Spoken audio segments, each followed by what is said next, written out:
دیکھیے جد امجد کہتے کسے ہیں یہ پہلے سمجھ لیتے ہیں۔ جد امجد کہا جاتا ہے جیسے جو ہمارے والد ہیں پھر ان کے والد ہے، تو اس کو عام طور پر ان کو ہم لوگ دادا کہتے ہیں، لیکن ان کے بعد بھی جو ان کے والد ہیں وہ بھی دادا کے ہی لسٹ میں آتے ہیں، پھر ان کے بعد جو دادا ہیں وہ بھی دادا ہیں۔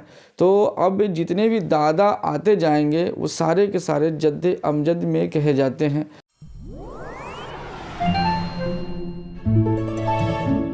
ناظرین السلام علیکم، امید ہے آپ خیریت سے ہوں گے۔ ہم نے جو خاکہ نگاری کے بارے میں جانا، آج ہم جاننے کی کوشش کر رہے ہیں مرزا فرحت اللہ بیگ صاحب کے بارے میں، جنہوں نے خاکہ نگاری میں اول مقام حاصل کیا ہے اور انہوں نے اپنے استاد محترم ڈاکٹر نذیر احمد کی کہانی کے بارے میں لکھا ہے۔ اس کے پہلے کہ ہم ویڈیو کی شروعات کریں، ایک ریکویسٹ کریں گے، Fair Online YouTube channel کو آپ سبسکرائب کر لیں، شیئر کریں اور لائک ضرور کریں۔ آئیے ہم چلتے ہیں مرزا فرحت اللہ بیگ صاحب کے بارے میں جاننے کی کوشش کرتے ہیں۔ مرزا فرحت اللہ بیگ یہ ایک نہایت عمدہ رائٹر ہیں اور انہوں نے خاکہ نگاری میں وہ مقام حاصل کیا ہے جو دور دور تک بڑے بڑے ادبا بھی ان کے نزدیک نہیں بھٹک رہے ہیں، بہت پیچھے ہیں خاکہ نگاری میں۔ اور مرزا فرحت اللہ بیگ صاحب نے اپنے استاد محترم کے لیے جو خاکہ لکھا اس کے عوض میں یہ بہت الگ ہر ایک ادبا سے بالکل الگ ہیں اور ان کا مقام بہت الگ تھلگ ہے۔ چلیے ان کے پہلے جانتے ہیں ان کے والد کا نام۔ والد کا نام مرزا حشمت اللہ بیگ ہے۔ ان کے والد کا کیا نام ہے؟ مرزا حشمت اللہ بیگ۔ یہ یاد رکھیں گے، مرزا حشمت اللہ بیگ یہ ان کے والد کا نام ہے۔ دیکھیے ایک ملتا جلتا نام رہتا ہے ان کے، اس میں جیسے فرحت اللہ، حشمت اللہ، عبداللہ، اس طرح کے نام ملتا جلتا ہے، کنفیوز نہیں ہوں گے۔ اور اس میں سب سے زیادہ جو توجہ دینے کی بات ہے، وہ توجہ دینے والی بات یہ ہے کہ ان کے والد کا نام مرزا حشمت اللہ ہے اور ان کا خود رائٹر کا نام مرزا فرحت اللہ ہے۔ دونوں میں تا آخر میں، فرحت میں تا ہے آخر میں اور حشمت میں بھی تا ہے آخر میں، لیکن جب ان کے دادا کے نام کی باری آتی ہے تو اس میں تا نہیں ہے۔ یہ ایک یاد کرنے کا طریقہ ہے، یعنی والد اور پھر ان کے والد، مرزا فرحت اللہ کے والد اور مرزا حشمت اللہ کے والد مرزا عبداللہ۔ تو مرزا فرحت میں تو خیر کسی طرح کوئی کنفیوژن نہیں ہے، والد کے نام میں کنفیوژن ہو سکتا ہے، تو اس کنفیوژن کو دور کرنے کا طریقہ یہ ہے کہ مرزا فرحت اللہ صاحب کا جو نام ہے اس فرحت کے نام میں تا ہے آخر میں، اور حشمت اللہ جو ان کے والد کا نام ہے اس میں بھی آخر میں تا ہے، لیکن دادا کے نام میں تا نہیں ہے۔ یہ یاد کرنے کا ایک طریقہ ہے۔ تو یہ ہو گئے مرزا حشمت اللہ صاحب، ان کے مرزا فرحت اللہ کے والد ہو گئے۔ والدہ کا نام مشرف جہاں بیگم ہے، یہ نام یاد رکھیں گے، مشرف جہاں بیگم۔ اس کے بعد دادا کا نام مرزا عبداللہ بیگ ہے، یہ ان کے دادا کا نام ہے۔ اس کے بعد جد امجد کا نام، تو جد امجد کا نام مرزا افضل بیگ ہے۔ دیکھیے جد امجد کہتے کسے ہیں یہ پہلے سمجھ لیتے ہیں۔ جد امجد کہا جاتا ہے جیسے جو ہمارے والد ہیں پھر ان کے والد ہے، تو اس کو عام طور پر ان کو ہم لوگ دادا کہتے ہیں، لیکن ان کے بعد بھی جو ان کے والد ہیں وہ بھی دادا کے ہی لسٹ میں آتے ہیں، پھر ان کے بعد جو دادا ہیں وہ بھی دادا ہیں۔ تو اب جتنے بھی دادا آتے جائیں گے وہ سارے کے سارے جد امجد میں کہے جاتے ہیں، جد امجد میں شمار کیا جاتا ہے ان کا۔ اور مرزا فرحت اللہ کے جو دادا ہیں مرزا عبداللہ صاحب، پھر ان کے والد کے والد کے والد کے والد کے جتنے بھی ہیں سبھی لوگ جد امجد میں آتے ہیں۔ اسی لسٹ میں سے، اسی فہرست میں سے ایک شخص ہے جن کا نام ہے مرزا افضل بیگ، جو کہ مرزا فرحت اللہ کے جد امجد یعنی والد کے والد کے والد کے والد کی اس طرح کی لسٹ میں سے مرزا افضل بیگ کا نام ہے۔ یہ مرزا افضل بیگ کا نام اس لیے یہاں شمار کیا گیا ہے یا لکھا گیا ہے، اس کی اصل وجہ یہ ہے کہ مرزا افضل بیگ جو تھے وہ بدخشاں ملک سے شاہ عالم ثانی کے زمانے میں، دور میں ہندوستان آئے تھے۔ تو اب کیا ہے کہ یہ مرزا فرحت اللہ بیگ صاحب کے جو آباء و اجداد تھے، جو باپ دادا تھے، وہ لوگ سب کہاں کے رہنے والے تھے؟ تو بدخشاں ملک کے رہنے والے تھے۔ اب بدخشاں ملک سے جو ان کے داداؤں میں سے جو دادا ہندوستان آئے ان کا نام مرزا افضل بیگ ہے، اور جب وہ ہندوستان آئے تو اس وقت جو یہاں ہندوستان میں جو راجہ تھے، جو بادشاہ تھے، وہ تھے شاہ عالم ثانی۔ کیا تھے؟ شاہ عالم ثانی تھے۔ شاہ عالم ثانی کے زمانے میں مرزا افضل صاحب ہندوستان آ گئے۔ جب ہندوستان وہ آئے تو ان کو جو سب سے پہلے ضرورت پڑی وہ تھی ملازمت کی۔ ملازمت کی ضرورت پڑی تو انہوں نے فوج میں یہ ملازمت اختیار کر لی، یعنی فوج کا کام انہوں نے شروع کر دیا، جو فوج میں وہ بھرتی ہو گئے اور فوج کا کام کرنے لگے۔ اس کے بعد تاریخ پیدائش پر ہم آتے ہیں۔ مرزا فرحت اللہ صاحب جو ہیں وہ تاریخ پیدائش ان کے بیان کی جاتی ہے دو طریقے سے۔ ایک یہ ہے کہ جو تذکرہ نویس ہیں، جو رائٹرز لوگ ہیں، جو ادبا ہیں، جو مصنفین ہیں، ان کے مطابق اگر دیکھا جائے تو انہوں نے مرزا فرحت اللہ بیگ صاحب کے بارے میں ستمبر 1883 عیسوی کی تاریخ پیدائش کا بیان کیا ہے، مگر خود ان کے مطابق کہہ رہے ہیں کہ ان کے مطابق اگست 1885 عیسوی ہے۔ یہ دو تاریخیں یاد رکھیں گے۔ تاریخ پیدائش ایک تو تذکرہ نویسوں نے بیان کیا ہے، خود وہ تذکرہ نویسوں کے مطابق ہے ستمبر 1883 عیسوی، لیکن مرزا فرحت اللہ بیگ صاحب کے بیان کے مطابق اگست 1885 عیسوی ہے۔ اور زیادہ ترجیح والا جو قول ہے، زیادہ مانیتا والا، زیادہ اہم جو قول ہے، جو باتیں ہیں، وہ خود ان کے مطابق یعنی مرزا فرحت اللہ صاحب کے جو بیان کے مطابق یا ان کی تحریر کے مطابق جو یہ تاریخ آئی ہے سامنے اگست 1885 عیسوی، یہی زیادہ ویلیوبل ہے اور اسی کو زیادہ مانیتا ملا ہے۔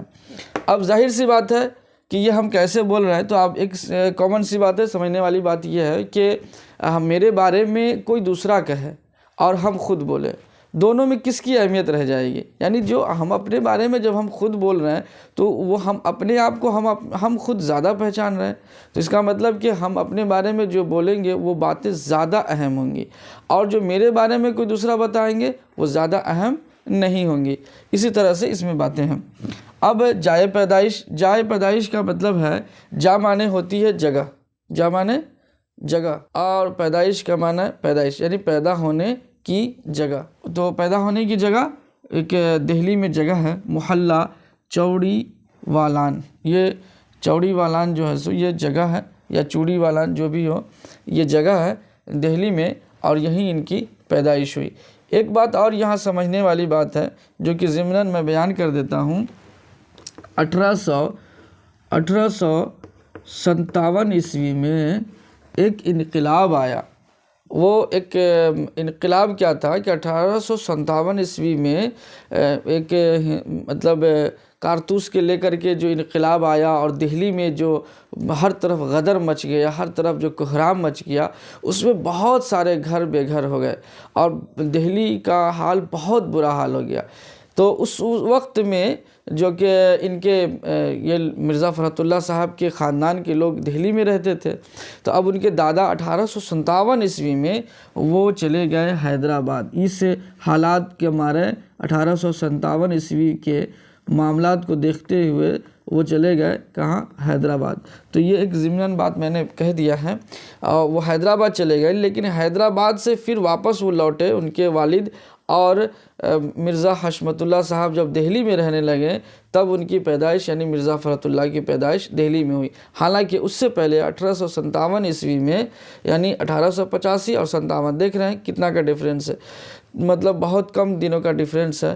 حیدرآباد گئے، پھر حیدرآباد سے واپس دہلی میں آ گیا اور ان کی پیدائش دہلی میں ہی ہوئی۔ مرزا فرحت اللہ بیگ صاحب کے پھوپھی کا نام حسن جہاں بیگم ہے۔ حسن جہاں بیگم کا نام اس لیے لے رہے ہیں، اس کی وجہ آگے ہم کو سامنے میں آ جائے گی۔ وجہ کیا ہے کہ ان کی جو پھوپھی جان تھی حسن جہاں بیگم، وہ بیوہ تھی۔ بیوہ کا مطلب ان کے شوہر انتقال کیے ہوئے تھے، اور لاولد بھی تھی۔ لاولد کا مطلب یعنی حسن جہاں بیگم کے کوئی اولاد نہیں تھے، نہ تو کوئی لڑکا اور نہ کوئی لڑکی، کوئی بھی تولد نہ ہوئے اور کوئی بھی اولاد ان کے نہیں تھے۔ تو وہ ایک تو بیوہ بھی تھی، اور اس کے بعد یہ ہے کہ وہ لاولد تھی، ان کو کوئی اولاد نہیں ہوئی تھی۔ اب مرزا صاحب کے ساتھ معاملہ یہ ہوا کہ یہ صرف 10 دن کے تھے۔ کتنے دن کے؟ تو 10 دن۔ یہ 10 دن کے تھے کہ ان کی والدہ کا انتقال ہو گیا۔ اب ان کی والدہ یعنی یہی مشرف جہاں بیگم جب انتقال کر گئیں تو ان کی پھوپھی نے پرورش کا ذمہ لیا، اور حسن جہاں بیگم نے ہی 10 دن کے بعد سے جتنی بھی پرورش کے معاملات ہوئے مرزا فرحت اللہ کے، وہ سارے معاملات کو بخوبی کس نے نبھایا؟ تو وہ حسن جہاں بیگم ہے، جو کہ پھوپھی جان ہے مرزا فرحت اللہ صاحب کے۔ اب ان کے چچا کے نام تو چچا کا نام ساجد بیگ صاحب ہے۔ یہ ساجد بیگ صاحب کا نام بھی لینے کی ایک وجہ ہے۔ اب وجہ کیا ہے؟ وجہ یہ ہے کہ ان کی جو مرزا فرحت اللہ صاحب کی جو بیوی تھیں جن کا نام ہے نسیمہ سلطانہ، اور دوسری بیوی تھی جن کا نام تھا حمیدہ سلطانہ۔ یہ دونوں کون تھیں؟ تو کہتے ہیں کہ نسیمہ سلطانہ اور حمیدہ سلطانہ یہ دونوں ساجد بیگ صاحب کی بیٹی تھیں۔ اور یہ ساجد بیگ صاحب کون ہیں؟ تو مرزا فرحت اللہ کے یہ چچا ہیں۔ اب بات یہ ہوئی کہ ایک بیٹی ساجد صاحب کی ان کی نکاح میں ہو تو یہ سمجھ میں بات آتی ہے، پھر دوسری بھی بیٹی کو انہوں نے نکاح میں کیوں دیا؟ تو کہہ رہے ہیں اس کی وجہ اب یہاں سامنے ہے۔ وجہ کیا ہے کہ پہلی بیوی جن کا نام نسیمہ سلطانہ ہے، یہ پہلی بیوی کا انتقال ہو جاتا ہے، اور ان کے انتقال کے بعد ساجد بیگ صاحب کی دوسری لڑکی جن کا نام حمیدہ سلطانہ ہے، یہ ان سے نکاح کرتے ہیں اور ان سے ان کی شادی ہوتی ہے۔ اس طرح سے ساجد بیگ صاحب کی دو بیٹی، ایک نسیمہ سلطانہ اور دوسری بیٹی جو تھی وہ حمیدہ سلطانہ، یہ دونوں مرزا فرحت اللہ بیگ صاحب کے نکاح میں رہتے ہیں، اور یہ دونوں ان کی پہلی اور دوسری بیوی بنتی ہیں۔ اس طرح سے مرزا فرحت اللہ بیگ صاحب کے پھوپھی جان اور چچا جان کے نام لکھنے کی وجہ بھی سمجھ میں آیا، اور ان سے جڑے ہوئے معاملات بھی سمجھ میں آئے۔ مرزا فرحت اللہ بیگ صاحب کے تعلیم کی جب ہم بات کرتے ہیں تو تعلیم کو ہم دو حصوں میں بانٹتے ہیں تو زیادہ سمجھ میں بات آئے گی۔ دو حصوں میں کیا؟ تو ایک حصہ جو ان کا ہے وہ ہے دینی تعلیم کا حصہ، اور ایک حصہ ہے وہ ہے دنیاوی تعلیم کا حصہ۔ دو حصوں میں جب ہم بانٹیں گے تو تعلیم کا سفر سمجھ میں آ جائے گا آسانی کے ساتھ انشاءاللہ تعالی۔ وہ یہ کہ ان کی سب سے پہلے بسم اللہ خوانی کرائی گئی۔ یہ بسم اللہ خوانی جو ہے وہ کیا ہے، پہلے ہم تھوڑے سے سمجھ لیتے ہیں، پھر آگے اس پر ہم چرچا کریں گے۔ بسم اللہ خوانی یعنی ہمارے علماء کہتے ہیں کہ جب کوئی بچہ 4 سال 4 مہینہ 4 دن کا ہو جائے تو اس کی بسم اللہ خوانی کرا دینی چاہیے۔ بسم اللہ خوانی کرانے کا طریقہ یہ ہے کہ کوئی بھی جو نیک اللہ کے بندہ ہیں یا نیک علماء ہیں ان کے نزدیک لے جا کر کے وہ بسم اللہ شریف پڑھنے کو کہیں گے بچے کو یا سکھائیں گے، اور وہ پڑھنا شروع کر دے تو وہی بسم اللہ خوانی ہے۔ تو مرزا فرحت اللہ صاحب کی بھی بسم اللہ خوانی کرائی گئی تھی، اور وہ کہاں کرائی گئی اور کن سے کرائی گئی یہ ہم سمجھتے ہیں کہ حضرت نظام الدین اولیاء کی درگاہ جو کہ دہلی میں ہے، یہ حضرت نظام الدین اولیاء کی درگاہ کی مسجد میں ایک مسجد ہے، اس درگاہ میں اسی مسجد میں ایک بزرگ رہتے تھے جن کا نام تھا سید ولی اللہ۔ کیا نام تھا؟ سید ولی اللہ۔ یہ بزرگ رہتے تھے وہاں حضرت نظام الدین اولیاء کی درگاہ کی مسجد میں۔ انہوں نے ہی بسم اللہ خوانی کرائی، کن کی؟ تو مرزا فرحت اللہ صاحب کی بسم اللہ خوانی انہوں نے ہی کرائی، سید ولی اللہ نے۔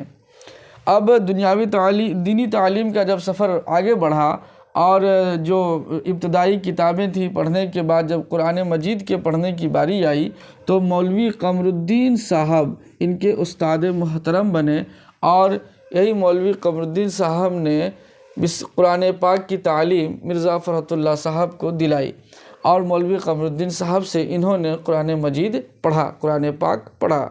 اب جب دینی تعلیم کے سفر سے جب آگے بڑھے، دنیاوی تعلیم کے سفر کی طرف جب بڑھے اور قدم رکھا تو سب سے پہلے میٹرک سے ہم شروعات کرتے ہیں۔ تو میٹرک جو ان کی ہوئی یعنی 10ویں کلاس کی جو پڑھائی ہوئی میٹرک کی وہ ہوئی گورنمنٹ ہائی اسکول کشمیری دروازہ دہلی۔ یہاں سے انہوں نے میٹرک کا ایگزام دیا اور میٹرک کوالیفائی وہ ہو گئے۔ اس اسکول کا کیا نام تھا؟ تو گورنمنٹ ہائی اسکول۔ یہ کہاں کا اسکول تھا؟ تو وہ کشمیری دروازہ جو کہ دہلی میں ایک جگہ ہے، وہیں سے انہوں نے میٹرک کا ایگزام پاس کیا۔ اس کے بعد جب 12th کی باری آئی تو 1901 عیسوی میں انہوں نے داخلہ لیا۔ کہاں داخلہ لیا؟ تو ہندو کالج میں انہوں نے داخلہ لیا، اور 1903 عیسوی میں اسی کالج سے یعنی ہندو کالج سے ہی انٹرمیڈیٹ کی سند حاصل کی، اور وہ ان کا ایگزام انٹرمیڈیٹ کا ایگزام پاس کر کے یہ کوالیفائی ہو گئے۔ اب جب انہوں نے 12th کر لیا اس کے بعد گریجویشن کی باری آئی۔ گریجویشن کا مطلب BA۔ ابھی آپ 12th میں ہیں